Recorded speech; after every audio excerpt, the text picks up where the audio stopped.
This is the part 2 video for the chapter 15 KIF.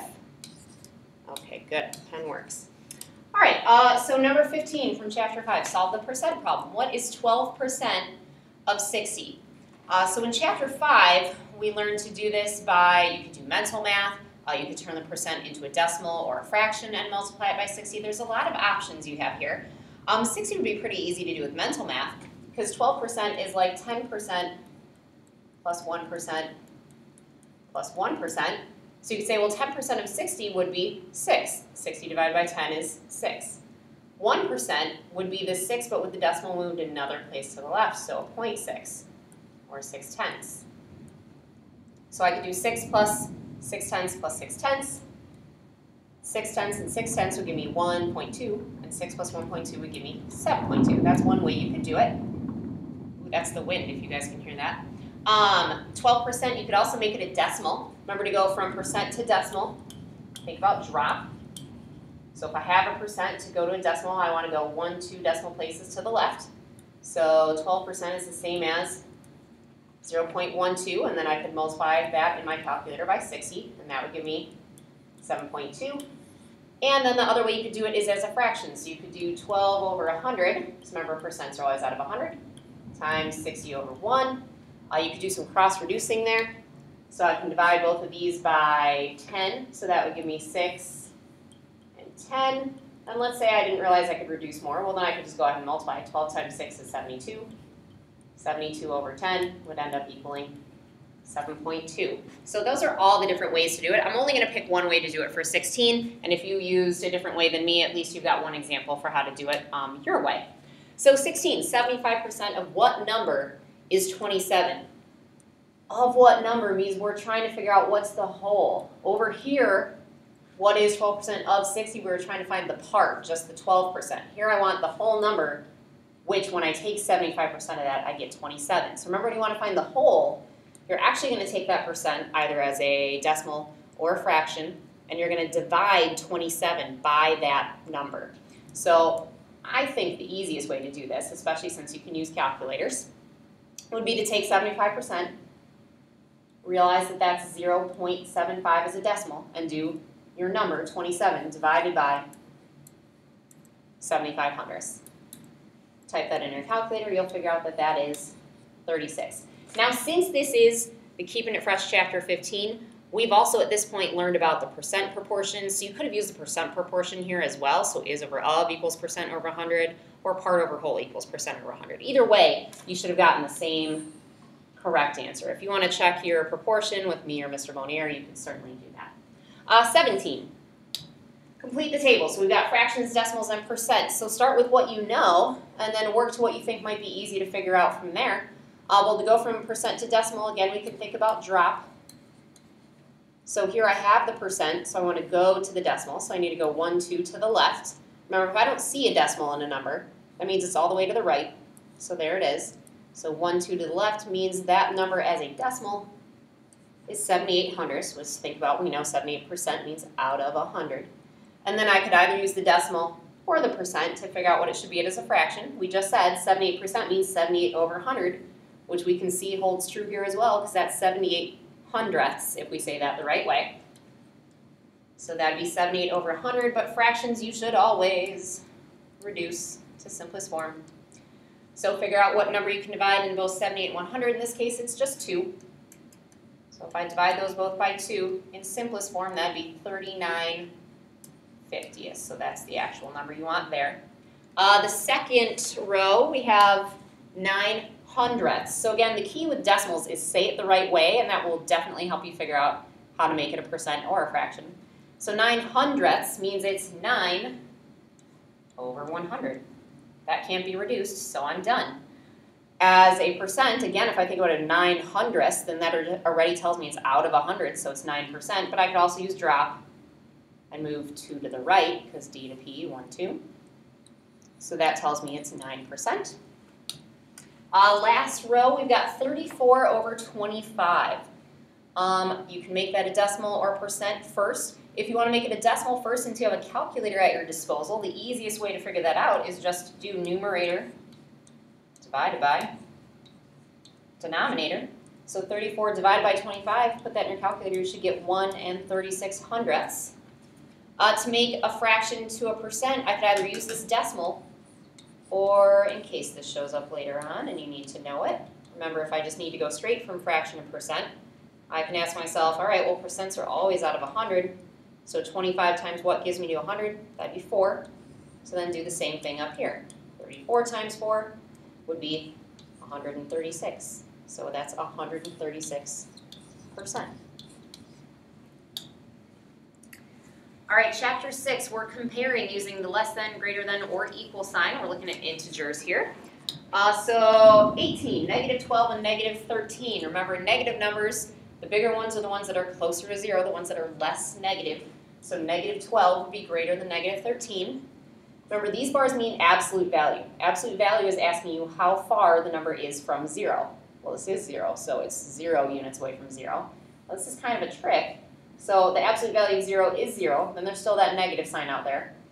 Well, there is no such thing as negative 0. Remember, 0 doesn't have a sign. We're comparing to 0 when we decide a number sign. So there is no negative 0. It would just be 0. So that means these are equal. 20, you've got 23 2/10 and 23 12/100ths. I think with decimals, a good thing to do is make sure your decimals are all the same length. So since this number goes out to the hundredths place and this only goes to the tenths place, I'm going to make this go to the hundredths place. And the way I'm going to do that is I can always make decimals longer after the decimal point by just adding zeros after the last number that's not a 0. So this is like 20 hundredths. So what's bigger, 20 or 12? The answer is 20. So 23.2 is bigger than 23.12. Fractions, you got negative 5/7 and negative 8/11. So if you guys remember, I taught you a little trick that can help you compare fractions and see which one's bigger. And that's by using cross products. So I can do 5 times 11, and since it's negative, that's going to be negative 55. And 7 times 8, but it's negative, so negative 56. I can then compare those two integers instead of the two fractions. It's kind of like a shortcut for what I'd have to do to get common denominators anyway. So negative 55 and negative 56, negative 55 is bigger. And then here we see the absolute value bars again. So that's asking how far is 15 from 0? Well, distance isn't negative, so the absolute value of 15 is 15. So 15 is bigger than negative 15. All right, write the word sentence as an equation and solve in big capital letters. I've noticed on a lot of these KIFs that people are writing the equations but not solving it. Hopefully if you're watching the video, you are doing both. 3 is the quotient of a number m and 12. Remember, is means equals. So I know it's going to be 3 equals. Quotient means division. A number m means they're just telling me which variable to use, and 12. So I'm dividing m and 12. So that's my equation, 3 equals m divided by 12. I'm going to rewrite it over here just so I have a little room to show my work for solving it. Remember, the way we solve equations is we do opposite operations. So the opposite of dividing would be to multiply. So I want to multiply both sides by 12. That'll cancel out these 12s and just give me m. And 3 times 12 is 36. If you check that, 36 divided by 12 equals 3. So that makes sense. 24, the product of 4 2/10 and a number c is 33 6/10. Product means multiplication, so I know I'm going to take 4 2/10 and multiply it by the variable, by c. Now if I write 4.2 right next to c, that means multiplying. Is means equals, so equals 33 6/10.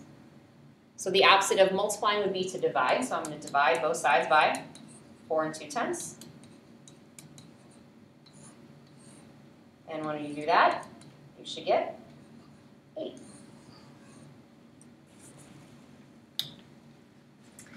Write the word sentence as an inequality and solve. Inequality is the less than or equal to, greater than, and greater than or equal to signs. So it says the sum of a number x and 6 is less than or equal to 15.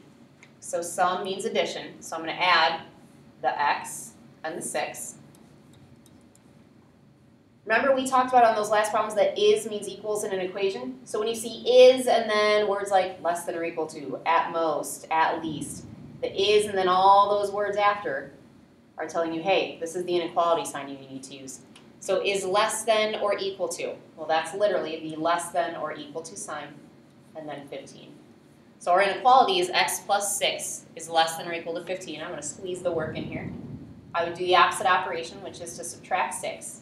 So that would give me x is less than or equal to 9. 26, the difference of a number y and 3 is at least 2. Difference means subtraction. So I want to subtract y and 3. It goes in the order in the sentence except for that tricky wording less than. So y minus 3 is, so I know we're starting our inequality sign here, is at least. At least is one of those tricky ones. That means this quantity is at its smallest, 2. It's at least 2, so that means it has to be greater than or equal to 2, because 2 is the smallest thing it could be. So then solve that. Opposite of subtracting is to add. So then y is greater than or equal to 5. Chapter 11. So adding, subtracting, multiplying, and dividing integers. So you got to remember all your fun rules here. So negative 83 plus 47. Opposite signs. When I'm adding opposite signs, that means I actually want to subtract. I'm going to have to borrow here. And then I want to take the sign of the quote-unquote bigger number, the one that would be bigger if they didn't have negative signs. So 83 would be bigger. There's more negative than there is positive. So it's a negative 36 for our answer here. 28, 12 minus 28. Okay, that looks like an innocent subtraction problem, but it's a small number subtracting away a bigger number. Remember, order matters for subtraction. I can't just go, well, instead I'm going to do 28 minus 12. What I am going to do is leave, change, opposite. So I'm going to leave 12 alone. I'm going to change that minus sign to a plus sign. I'm going to change 12 to its opposites, or sorry, 28 to its opposite. So instead of 28, it's going to be negative 28. Well, now that means I'm going to do the same rules as I did on 27. Different signs when I'm adding means I subtract, which is what you might have done if you'd made a mistake here. But the difference is you're now going to know that I need to look back and see, is it positive 16 or negative 16? And it's negative 16 because negative 28 is the bigger number. 29, negative 19 minus negative 23. Again, that's a subtraction problem, so let's do leave, changed, opposite. So leave negative 19 alone, make this addition, make negative 23 a positive 23. So once again, we have different signs and we're adding, so let's subtract. 23 minus 19 is 4. And in this case, the bigger number is the positive number once we changed it, so that's going to be a positive 4 is our answer here. 30, multiplying and dividing. Easy with integers, right? It's the same facts that we've been working on all year with our time tests. You just have to remember what to do for signs. So negative 12 times negative 9. You have to know what 12 times 9 is, which is 108. Then you got to decide, is it positive or is it negative? Well, remember, same signs means it's a positive answer. So this is positive 108. 6 times 7. That fact, I know that 6 times 7 is 42. But is it positive or negative? Well, this one's negative because these are different signs. Different signs with multiplying or dividing means it's a negative answer. Negative 110 divided by negative 11. Well, I know that that fact, 110 divided by 11 is 10. And then these are same signs. So that means it's going to be a positive answer. Chapter 14, solve the proportion. So we can solve the proportion. Sometimes you can use mental math, but if you can't use mental math, then cross products are the way to go. So let's look at 33. We have k over 6 equals 8 over 16. So I can do k times 16 would be 16k. We write the number first and then the variable.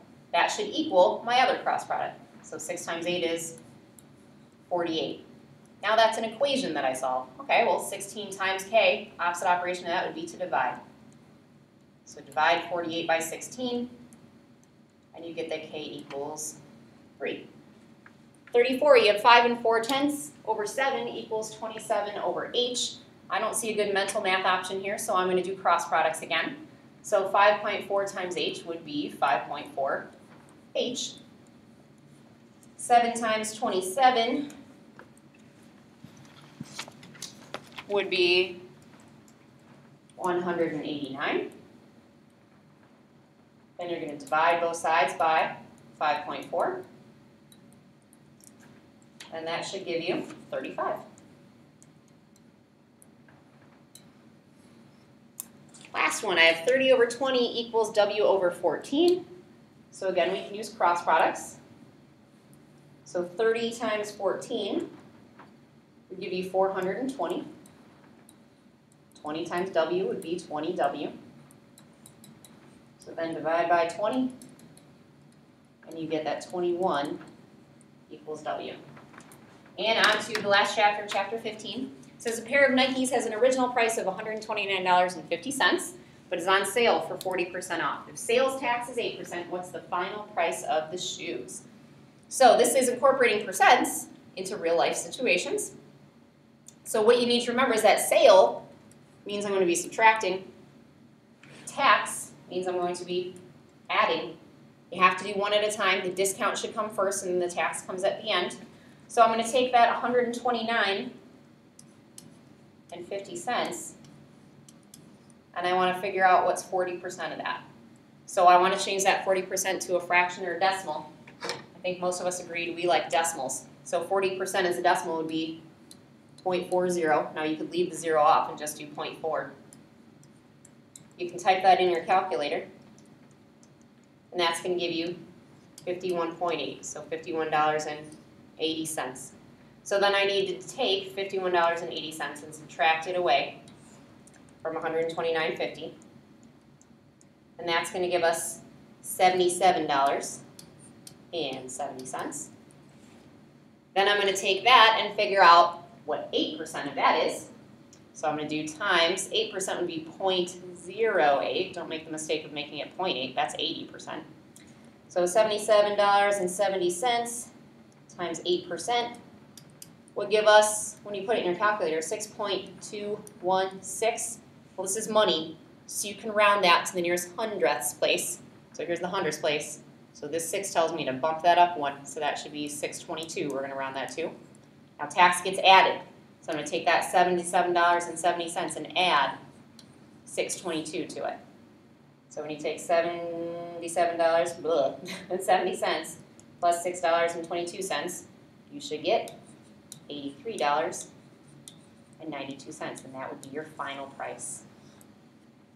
The last problem, Marcy invests $925 at 2% for 2.4 years. What will her interest be? This goes back to our simple interest formula. So interest equals principal times rate times time, or we also learned the circle. So interest, and then principal, rate, time. Now here, since we're solving for interest, the formula is easy to use in the way that it's already written. So Marcy invests $925, that's her principal. She invested at 2%, that'd be her rate, but remember you can't put it in as a percent, you need to make it a decimal. So 2% as a decimal would be 0.02. 2.4 years is her time. So I need to multiply all these numbers together. You can type that all in your calculator at once, just be careful that you're actually pressing the right buttons. So 925 times 0.02 times 2.4 is $44. And 4.4, so remember with money that means it would be like 40 cents. And that's your answer there. And that's it for our video.